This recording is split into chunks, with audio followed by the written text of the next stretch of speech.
How you doing up there? If I'd known you were to join me, I would have brought you along earlier. All right. Let me come out of here and tell you what's going on.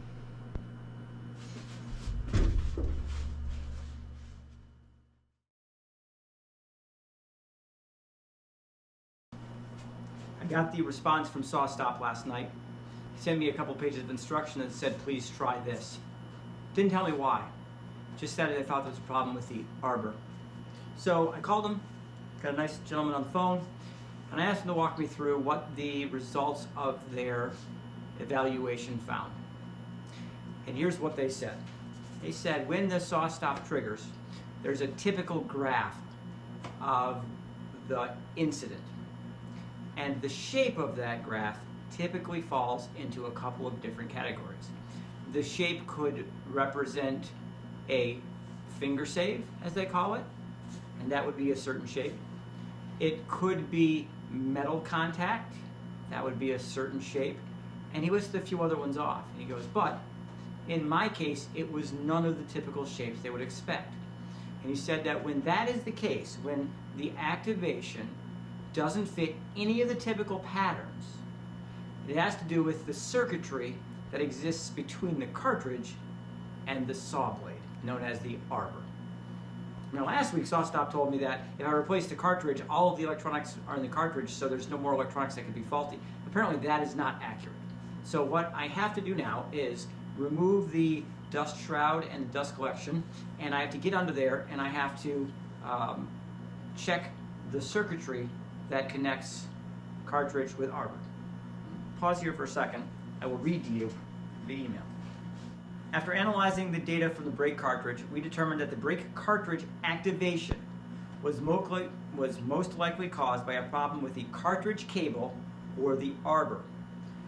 The procedure they instruct me to follow is to inspect the cartridge cable arbor circuit board. After I inspect that, then I'm to run the system through some saw health exercises that will tell me if everything is working right. When I am checking the cartridge circuit cable or the arbor, I am to do the following. Inspect the arbor lead circuit board on the electrode shell on the arbor spindle to be sure that the board is securely fastened. If I find damage to the cable, the circuit board, or the wiring harness, I'm to call them for further instructions. If I don't find any damage, then I'm to check the tightness of the circuit board and to reestablish good contact with the 3 star head screws that exist. Here's what that means. Cartridge sends a signal to circuitry to a little circuit board. That sends the electrical signal to the blade.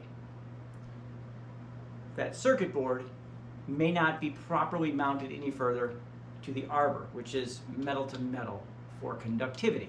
I need to get under the saw and check that connection. So let's go under there and take a look.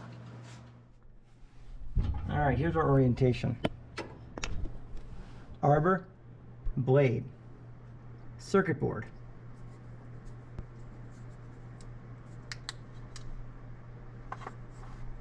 Ribbon cable.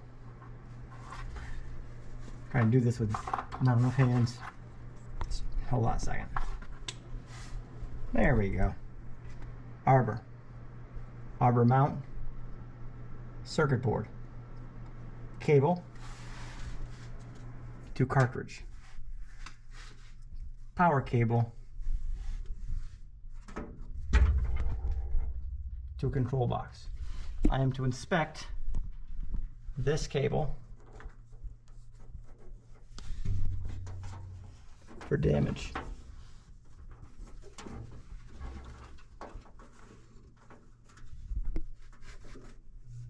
They said that this is not likely to be the cause of it, but I should inspect it nonetheless. They then said, check this ribbon. They also said that is likely not to be the issue.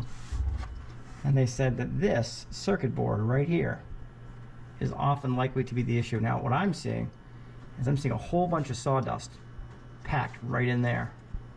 And they said if this isn't good contact, to reset it.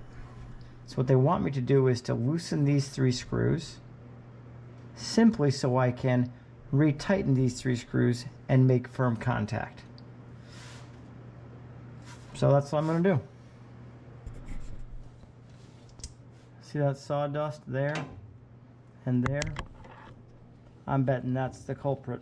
Let's blow it out for now.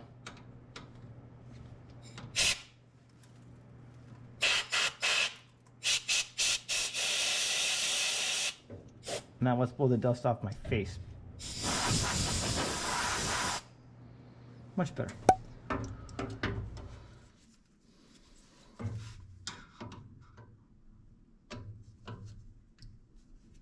That wasn't very tight.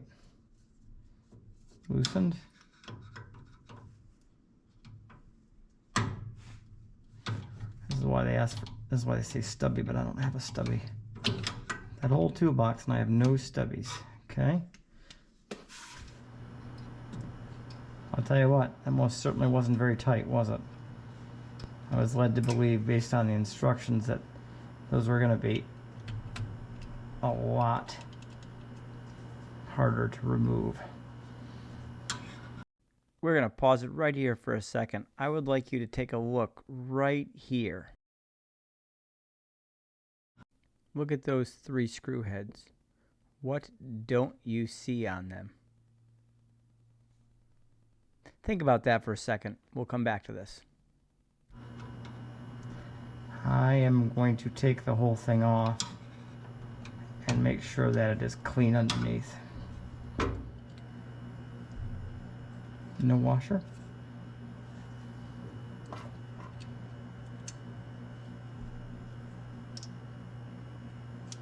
No washer? No washer number 2.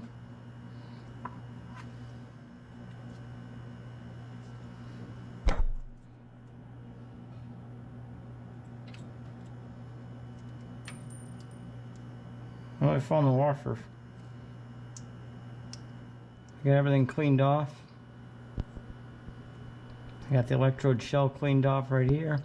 I got the circuit board cleaned off, all blown out. Now I just have to reattach it nice and firm.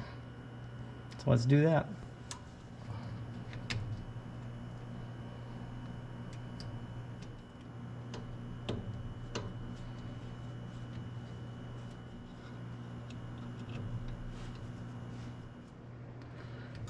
All right. Let's double check that. I want it to look like that.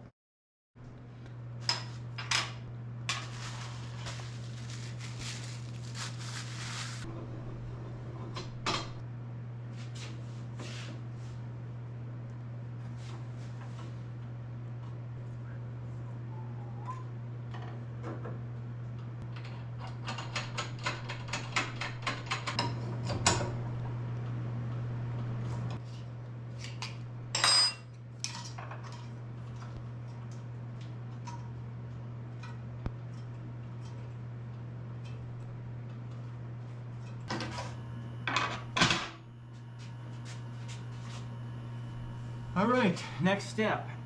After you inspect the circuit board and put it back together, put your new cartridge in, gap your cartridge, install your blade. Do bypass mode and saw health exercises. They want me to start in bypass mode and check the lights. So, here we go.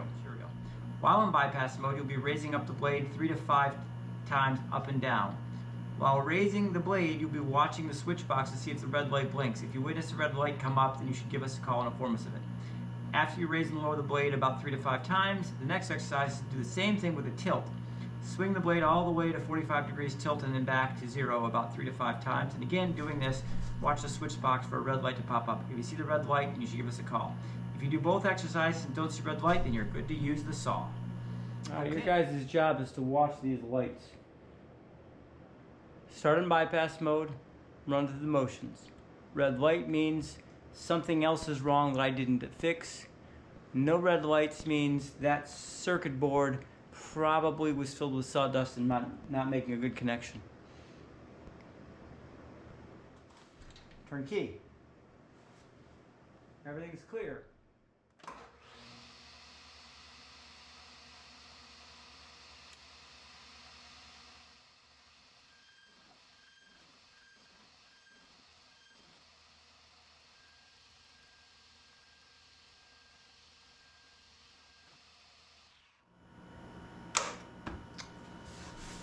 So according to SawStop,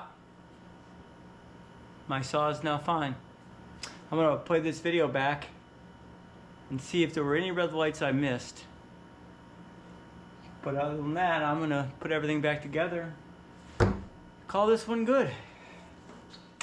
Yeah, listen, it's the next day. You just finished watching this video because I was just upstairs editing it. And there's something I know that you don't know. And the video has been alluding to it. So when I took the saw apart, there were no washers with those screws. I even pulled them out and said no washer, no washer. And then all of a sudden there were washers. So I assumed that they go on top of the screws. Screw, washer, board. Makes the most sense, right? So you can bind that screw down on the board. But what I was thinking last night is they weren't there when I took the screws off. So they weren't on the screw head. So I did two things today. I pulled out the video and I looked very closely and I noticed that the washers were underneath the circuit board between the board and the arbor. That's where they were. I also remember last night that when I was inspecting the board, I saw teeth marks from the washer on the underside of the circuit board between the circuit board and the arbor. And then I reviewed the video again, and I verified that those washers were in fact on the underside of the board. So I called SawStop, and I said to him, what are the consequences of the washers being installed improperly at the factory underneath the board? And he goes, well, let me explain to you how the signal works. The signal travels through the ribbon, from the cartridge through the ribbon, to the circuit board. Then it goes through the washer into the screw head, and then from the screw head down the shaft of the screw into the body of the arbor to the saw blade. So the saw blade signal then goes backwards: saw blade, arbor, screw body, screw head, washer, silver disc on circuit board, ribbon, cartridge. So he said that if those washers were installed improperly underneath the circuit board, you're losing your bite and your contact points and your ability to transmit that electrical signal from the circuit board to the screw head and vice versa. So those washers are designed to bind into the metal and create really strong contact points. So here's why my SawStop blade triggered. It triggered because in 2008, some dumbass didn't know what they were doing, and they installed those star washers between the board and the arbor as if they were spacers and not from the screw head to the circuit board.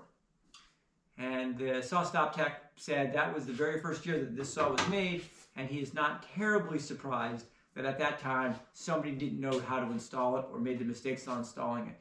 First generation piece of equipment. And he also said that one of the consequences of not having those star washers between the head and the circuit board is there's nothing holding those screw heads tight. And if you remember last night in the video, as I loosened each one, I commented that they were loose, or looser than I would expect. So that's it. Was no finger contact, was no screw, no bugs, no webs, no ground issues, no problem with a 16-year-old cartridge. The problem with my SawStop was that the washers were installed in the wrong location, weakening the electrical signal's ability to transmit from the screw head to the circuit board. And probably when I dismantled the saw and moved it around, I probably just jostled those screw heads a little bit looser. And there's my failure. So some dummy in 2008 caused me $160. I don't think I'm going to be able to get it back. All right, let's move on to the next thing.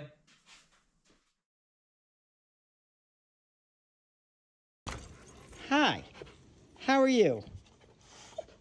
Whoa, Jesus. You are a little worked up, are you? Just a smidge? All right, let's see what we got. What? Oh, is it? Oh, hi, Stormy.